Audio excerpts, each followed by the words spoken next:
Chapter 14. Fighting the System. Winter ended. Andrew now had the additional interest of his research into coal dust, which he had begun by medically examining every miner on his list. Christine helped by writing notes for him. Her knowledge continued to surprise him. As the hours of daylight grew longer, Christine, without telling Andrew, began to make a garden, with the help of an old miner. One day, when crossing the broken bridge, Andrew discovered them at work by the stream. "Hey, what are you doing?" he shouted from the bridge. "Wait and see," Christine called back. She made a neat little garden in a corner of the rough ground. And a few weeks later, she proudly led Andrew by the arm and showed him her first flower. On the last Sunday in March, without warning, Denny paid them a visit. They were delighted to see him. "Page is dead," Philip said, as they sat down to lunch. "Yes, the poor man died a month ago. Miss Page is going to marry your friend Reese, the bank manager." There was a pause while they thought of Edward Page. "And how are you, Philip?" Andrew asked at last. "Oh, I don't know. I don't feel very content."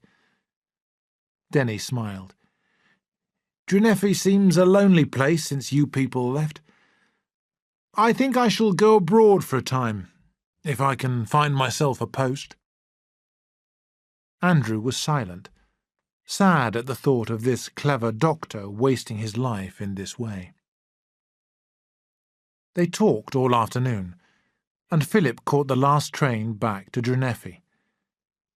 When he had gone, Andrew realised how much he missed Philip's friendship. They had shared the same ideas about the medical profession and had worked with the same aim. But the other doctors at Aberalour seemed to have no aims at all. Urquhart, though a kind man, was old and had lost interest in his work. Medley had such a serious hearing problem that when his patients told him about their illnesses, he never heard a word. And so, rather than risk giving them the wrong treatment, he always gave them a bottle of some harmless medicine. Oxborough was a bad doctor for whom there was no excuse. He had so little confidence in himself that before treating the simplest case, he would kneel by the patient's bed and pray.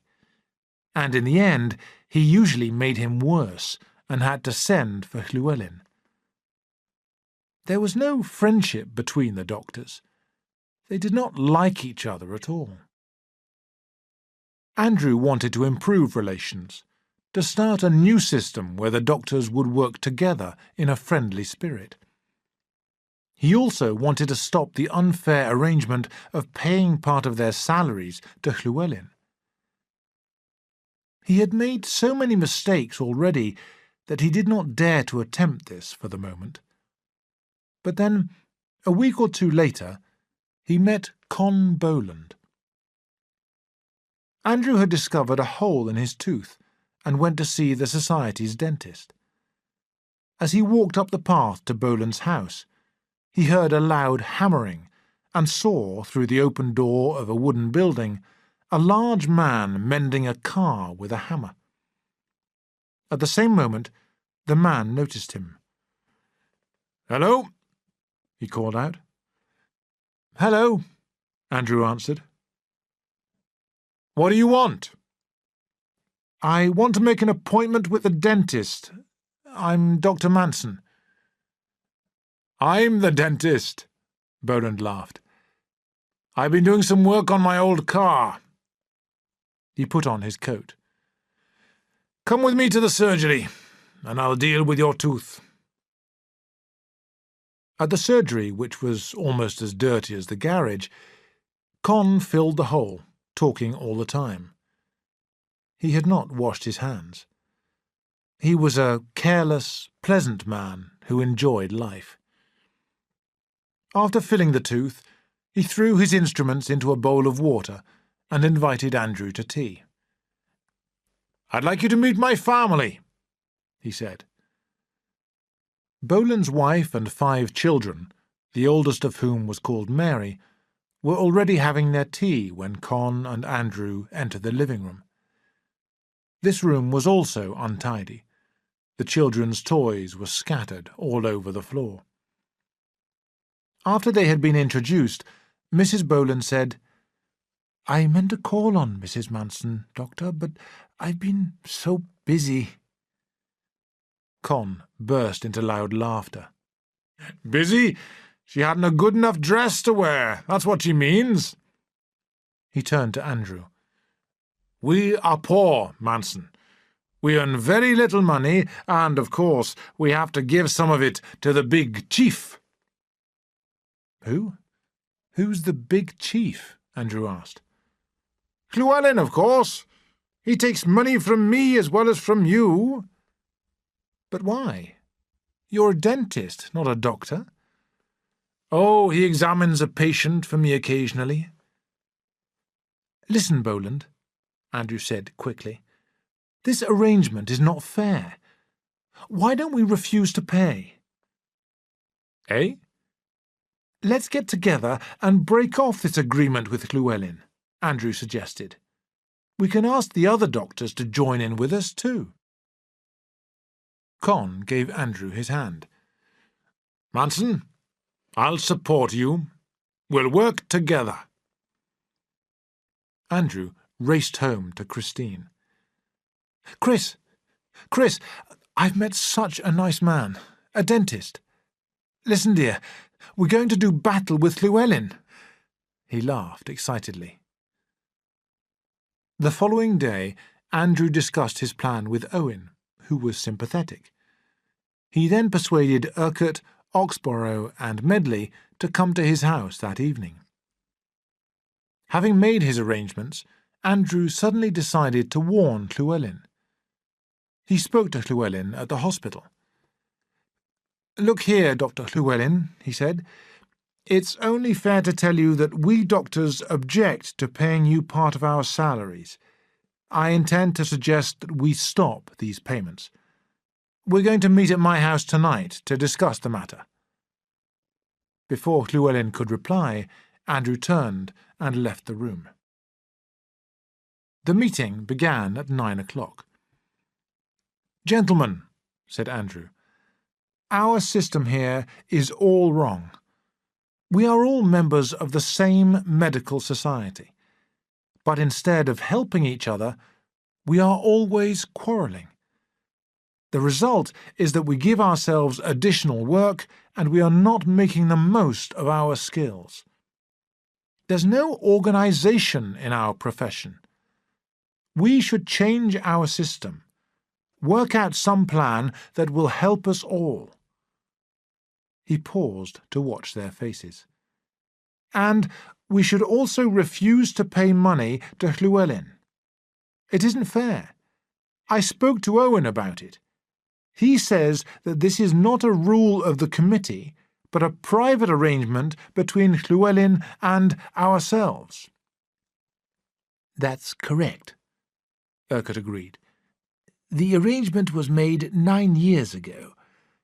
2 doctors at the East Surgery kept asking Llewellyn to examine their patients, so one day he called us all together and said that he refused to see any more of our cases unless we agreed to pay him part of our salaries.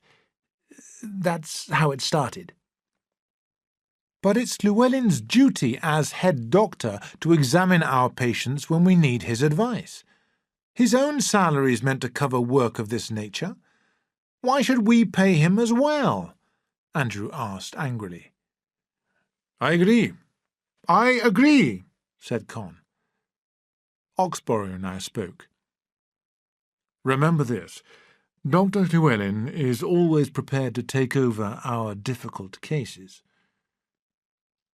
Andrew looked at him with scorn. "Do you want him to take over your difficult cases?" Of course, said Oxborough. Who doesn't? I don't, Andrew shouted. I want to cure them myself. Oxborough's right, Medley interrupted. The most important thing in medical practice, Manson, is to get rid of one's difficult cases. What a suggestion, Andrew said angrily. The discussion continued for nearly an hour. Andrew then repeated, We must refuse to pay. Llewellyn knows that we intend to refuse. I told him so this afternoon. What? Shouted the three doctors. You told Llewellyn? Of course I did. He must know some time. If we stand firm together, we're certain to win. You had no right to tell him, Urquhart shouted. Llewellyn has great influence. We may be dismissed. He got up and walked towards the door. You're a nice man, Manson, but you have no common sense. Good night. Medley and Oxborough followed him, leaving Con and Andrew alone in the room. Andrew opened some bottles of drink, and, with this to comfort them, they sat down and discussed the stupidity and weakness of the other three doctors. They talked for so long that they did not hear Christine come in and go to bed. Next morning, Andrew had a bad headache. While walking down the street to see a patient, he passed Llewellyn in his car. Llewellyn smiled at him.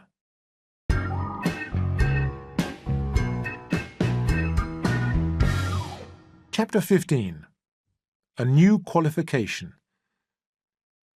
Andrew felt very miserable. On Sunday morning, while lying in bed, he suddenly shouted at Christine, I don't mind about the money. It's the idea of making these payments that angers me. Why can't I forget about it? Why don't I like Llewellyn? I think you are jealous of Llewellyn, said Christine. What? Andrew shouted. Why should I be jealous of him? Because he's very good at his work, and, well, because he's a better qualified doctor than you are. God, now I know what you really think of me. He jumped out of bed and began to walk about the room. What do qualifications matter? Well, love, you don't want to remain here all your life, do you? If you had a good degree, it would help you to get a better post. Andrew swung round. Chris, you're right. He thought for a moment. But no, it isn't possible. To take a degree, I should have to learn some foreign languages. Christine ran up and kissed him. You would only need a little knowledge of the languages, and I could help you. Remember, your wife was once a school teacher. They made plans excitedly all day, and that evening Christine gave Andrew his first lessons. She helped him every evening. Andrew studied to such a late hour each night that when he went to bed he was often too tired to sleep. He lost weight and became thinner in the face. But Chris was always there to comfort and encourage him. By August, which was a very hot month, Andrew was ready to do some practical work in medicine. This presented another difficulty. Where could he get this experience? It was Christine who thought of Chalice and his important post at Cardiff University.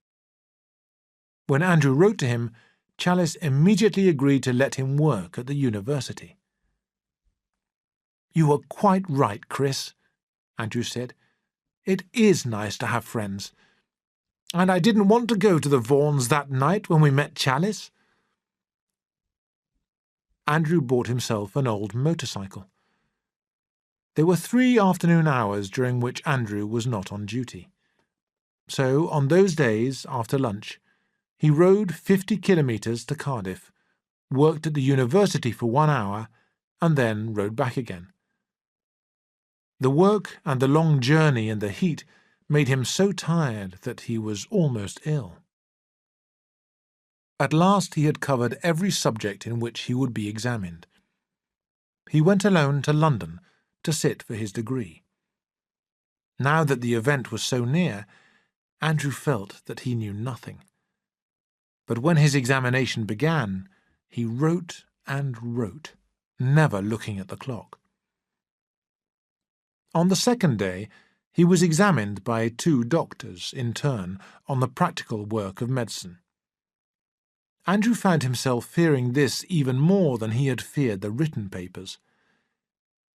His first examiner, Dr. Gadsby, looked at him coldly, and then asked him 6 questions. 5 of these Andrew answered correctly, but the 6th he could not answer. Appearing to lose his patience, Gadsby repeated the question several times. Then, without a word, he passed him on to the second examiner, Sir Robert Abbey. Andrew crossed the room with a pale face. He felt certain that he had failed already. He raised his eyes and saw Robert Abbey smiling at him. "What's the matter?" asked Abbey. "Nothing, sir," Andrew answered slowly. "I don't think that Dr. Gadsby was very pleased with my answers, that's all." "Don't worry," Abbey comforted him. Though Abbey was now one of the most famous doctors in Europe, he remembered his own early struggles and therefore felt great sympathy for Andrew. He began in a friendly manner to question Andrew. His questions, at first simple, gradually became more difficult. But Andrew, encouraged by Abbey's pleasant manner, answered well. Abbey then asked him a question about a condition of the body called aneurysm. "Do you know the history of aneurysm?" "Paré," Andrew answered, "is supposed to have been the first man to discover the condition." Abbey's face expressed surprise. "Why do you say 'supposed,' Dr. Manson? Paré did discover aneurysm." Andrew reddened. "Well, sir, the medical books say so, but I don't think that they're correct. When I was studying for my degree, I read a long description of aneurysm in a book that was written 1,300 years before Paré lived." Abbey looked at Andrew with a strange expression.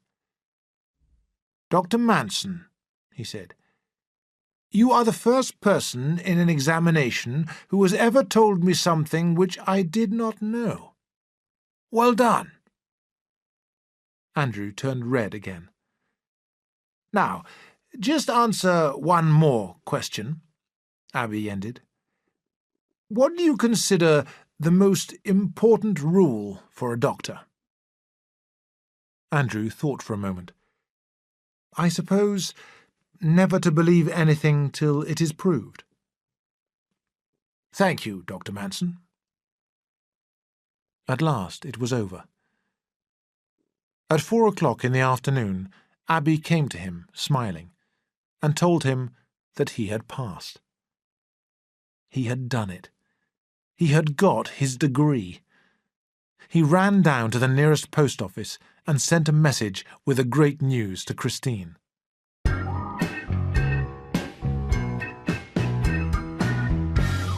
Chapter 16. Accident at the Mine. When his train reached Aberalour, it was nearly midnight.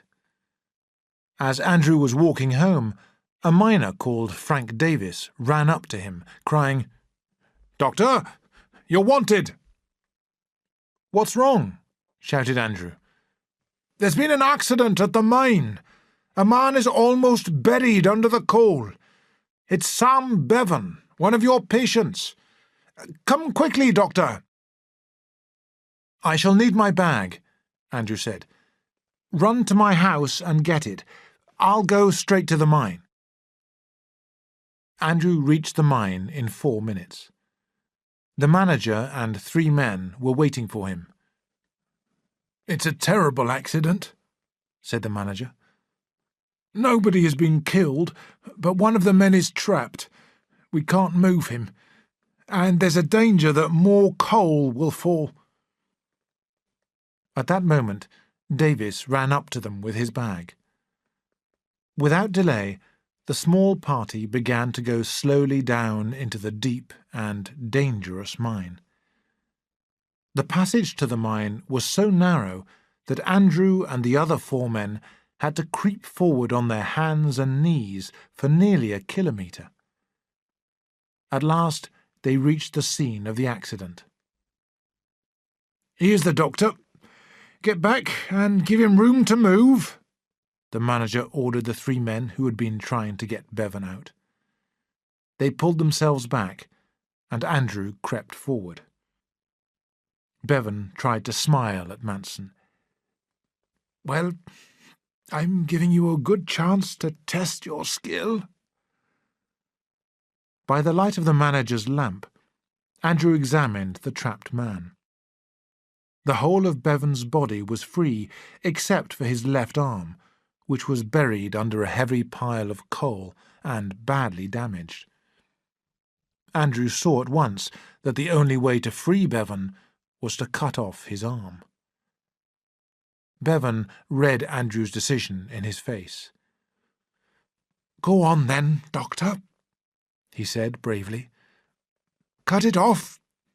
I can bear it. Just get me out of here as quickly as you can." "Don't worry, Sam," Andrew said. "I'm going to put you to sleep now. When you wake up, you will be in bed." Kneeling in a pool of water, Andrew took off his coat and placed it under Bevan's head. Then he opened his bag. But he was shocked to discover that the bottle that he needed was broken. He could not put Bevan to sleep. Andrew trembled. For perhaps 30 seconds he could not decide what to do. Then he quickly pulled out another bottle and gave Bevan something to reduce the pain. "Shut your eyes, Sam," he said. As the knife cut into him, Bevan gave a loud cry of pain. He cried out again. Then, when the knife touched the bone, he fainted. Andrew could not see what he was doing in this hole, deep down beneath the ground.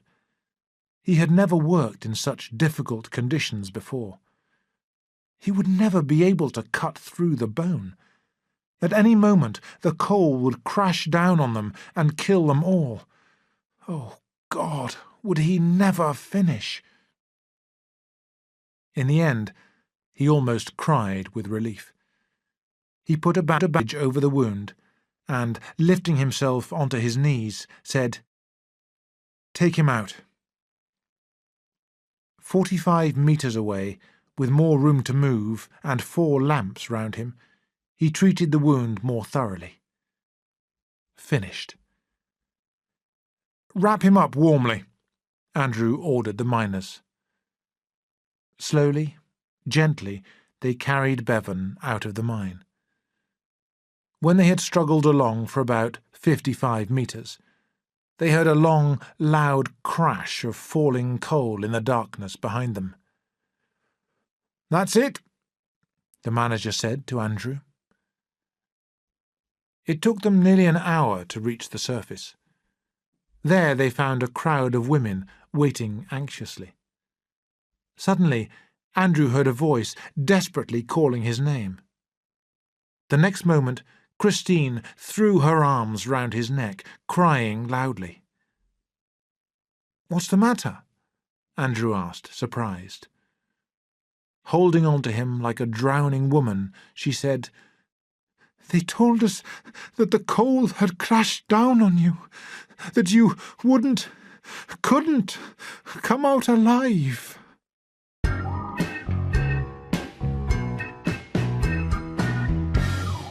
Chapter 17. Christmas. The saving of Sam Bevan greatly increased Andrew's popularity. He received smiles from people who had taken no notice of him before. Medical cards began to come back to him. Owen was delighted. "Didn't I tell you that this would happen?" he said. Andrew's new degree also improved his position in the town. Denny, now abroad, did not yet know about his success, but Freddie Hampson wrote to Andrew to say how pleased he was. "It's a pity that we never see Freddie nowadays," Andrew remarked to Christine. "Hasn't he written a nice letter?" "Yes, very nice, but most of it is about himself," Christine replied. The next few weeks passed very happily. On the evening before Christmas, Andrew returned home from the surgery with a pleasant feeling of peace and goodwill. As he entered the house, he saw at once that Christine had the same feeling. "Shut your eyes and come with me," she said, holding out her hand. She led him into the kitchen, where on the table lay a number of packages, each with a little note. Andrew realized at once that these were presents from his patients. "Look, Andrew," Christine cried.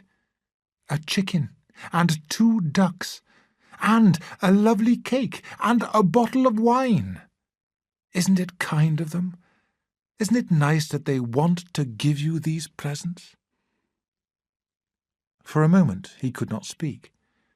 This generous sign that the people of Aberalour had begun to like him touched him deeply. Walking up and down the kitchen, he said, "That's how poor people should always pay their doctor, Chris. No money, no bills.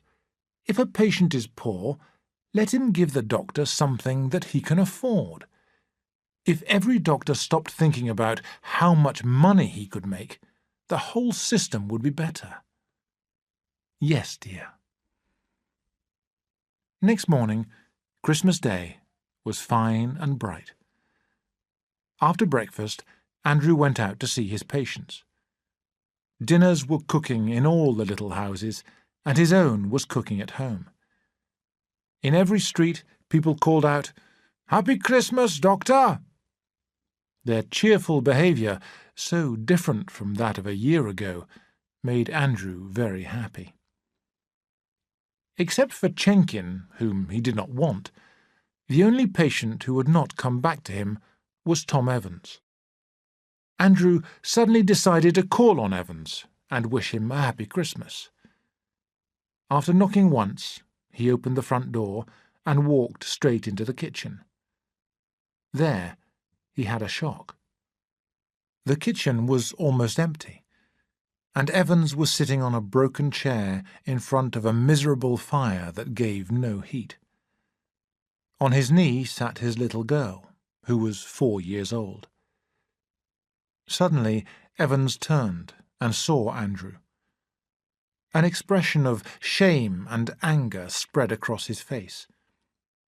Andrew saw that Evans was ashamed at being found in such a state by the doctor whose advice he had refused.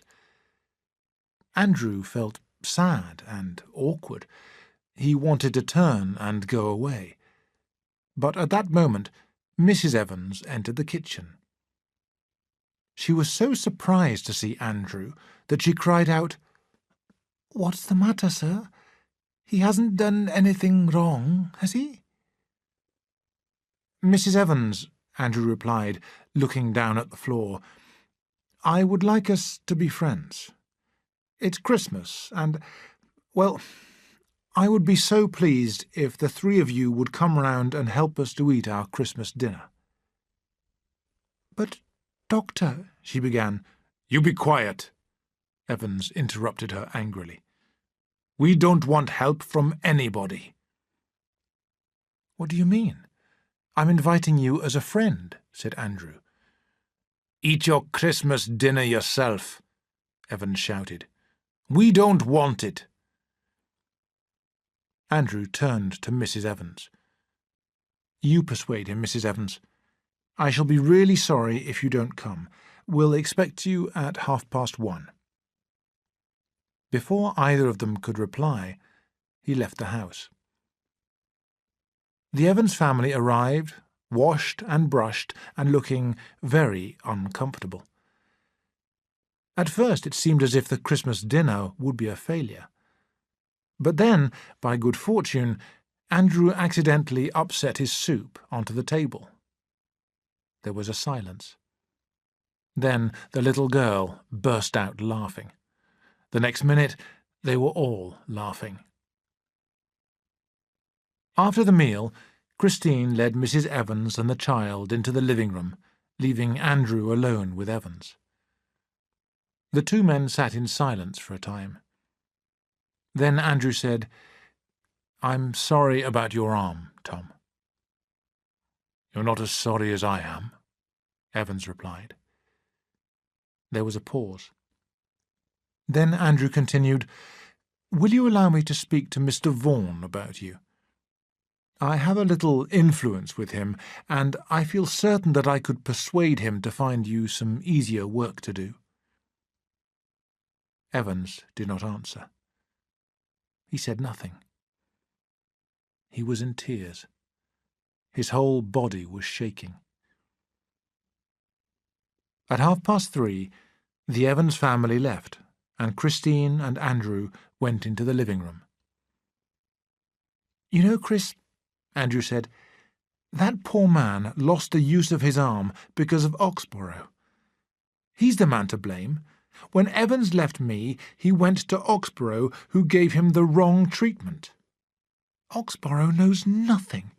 Nothing. There ought to be a law to—" "Andrew, dear," Christine smiled at him from her chair, "do stop talking about your work. I want to tell you something important." "Yes?" She laughed silently. "Come over here." He sat on the chair beside her. "Well, what is this great news?" She gave another little laugh. "Andrew, I'm going to have a baby." "A baby? Really? You mean—" "Yes. I've been trying to tell you all day."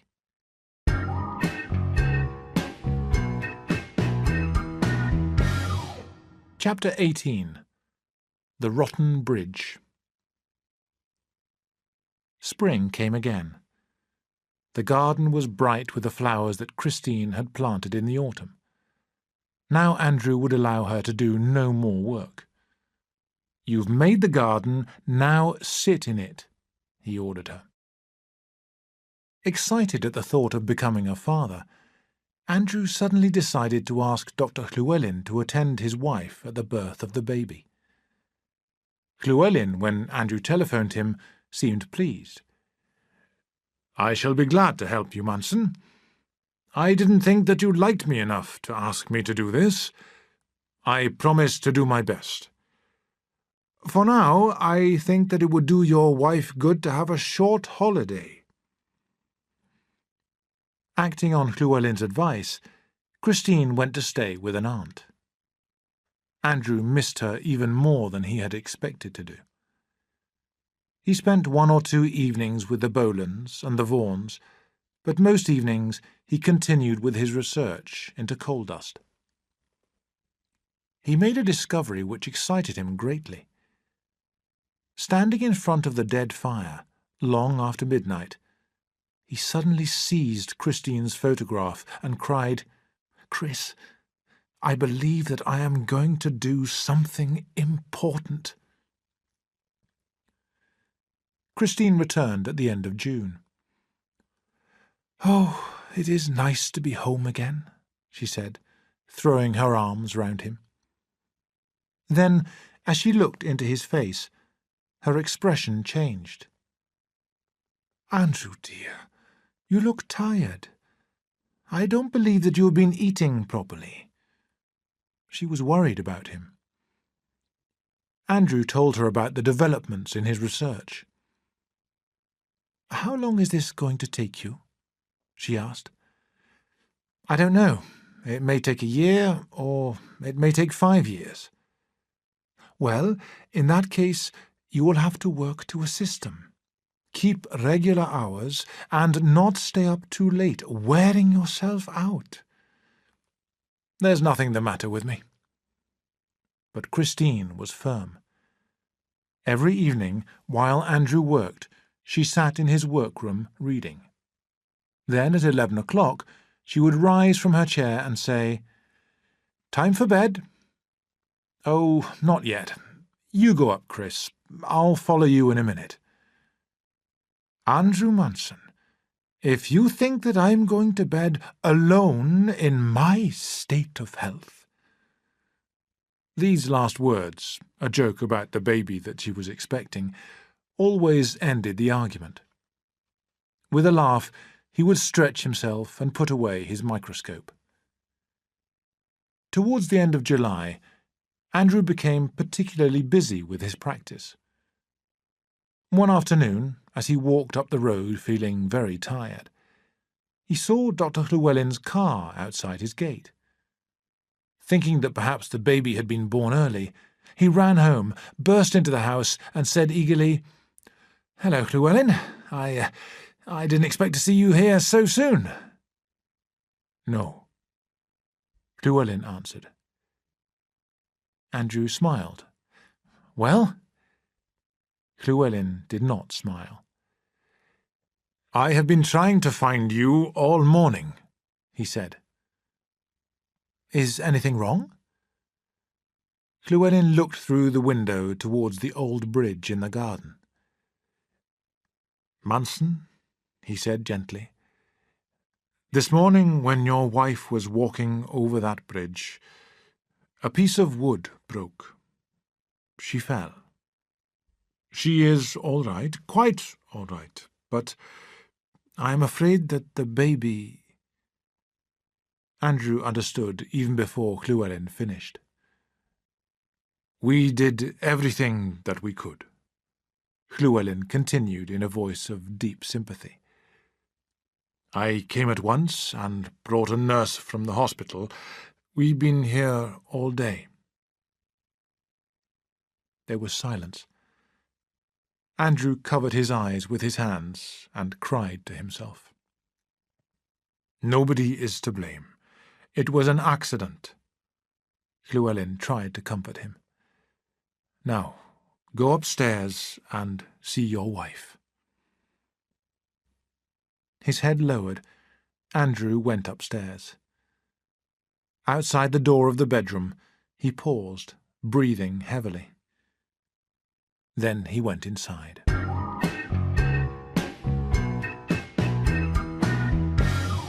Chapter 19. Experiments. By the year 1927, opinions about Dr. Manson were rather mixed in Aberalour. His practice was not large, but all his patients had the greatest confidence in him. He rarely gave medicines, but when he did so, he gave the newest, best, and often the most expensive medicines on the market. By his use of modern medicines, Manson once prevented a serious disease from spreading through the town, although the rest of the area suffered badly. The committee of the Medical Society ought to have been grateful to Manson, but a few of its members, led by Chenkin, were jealous of his success. Though Manson had many friends, he also had enemies. Andrew sometimes asked himself why he and Christine had remained in Aberalour after the death of their child. His coal dust research was the only reason for staying. He could not leave the mines until he had completed that. He now had a great deal of important information about the effect of coal dust on the miners' lungs. But in order to prove his facts, he decided to do a few tests on small animals, to study the action of the dust on their lungs. Here his real troubles began. Taking care to cause the animals as little pain as possible, Andrew did some extremely successful tests, which proved all his beliefs. He felt proud and excited. But then, a few days later, he had a shock. When Andrew returned home from work, he found Christine looking worried. "What's the matter?" he asked her. She looked at him unhappily. "I had some visitors today." "Oh? Who were they?" "5 members of the committee, including Chenkin. They had heard about your tests on the animals and wanted to see your workroom. I told them that you were not at home, but they pushed me out of the way and rushed into your room. When they saw what was in there, one of the men shouted, 'Oh, the poor animals!' I tried to tell them that they had not suffered, but they refused to listen. They put the animals in a bag and took them away." "What?" Andrew shouted. He thought for a minute and then went into the hall to use the telephone. But, just as he reached it, the telephone bell rang. "Hello?" he said angrily. Then his voice changed. It was Owen. "Look here, Owen. I know, Owen interrupted. "This is a bad business. I'll come along to see you now." Owen came. Before Andrew could speak, he said, "Did you get permission?" Andrew looked at him in surprise. "Permission for what?" "To do tests on animals." "Good heavens, no! I never thought about it." "I'm afraid that there will be trouble," Owen said. "Some members of the committee feel very bitter about you. But don't worry, everything will be all right in the end." Owen went away. The following evening, Andrew received a letter ordering him to attend an inquiry to be held by the committee a week later. The news that there was to be an inquiry caused a lot of discussion in Aberalour. Fights broke out between Andrew's friends and his enemies. Andrew himself felt tired, angry, and worried. On Sunday afternoon, he presented himself before the committee. A large crowd was waiting in the street when Andrew entered the offices and walked up the narrow stairs to the committee room, which also was packed with people. The inquiry began with an angry speech by Chenkin, who shouted that Andrew had broken the law by doing tests on animals without permission and should be reported for this crime. Here Owen interrupted. "I must warn the committee that if we report Dr. Manson for this, the whole committee may run into trouble." "What do you mean?" Chenkin asked. "As Dr. Manson is employed by us," Owen explained, "we are responsible in law for his actions." There were cries of, "Owen's right. We don't want any trouble." "Never mind about the permission, then," shouted Chenkin. "There are many other complaints against him." "Yes, yes," someone at the back called out. "Remember all those afternoons that he wasted riding about on his motorcycle?"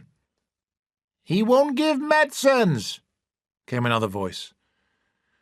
"All these complaints," Chenkin shouted, "prove that Dr. Manson has served us badly. We demand that he gives up his job." Chenkin looked round at his friends and sat down to loud cheers.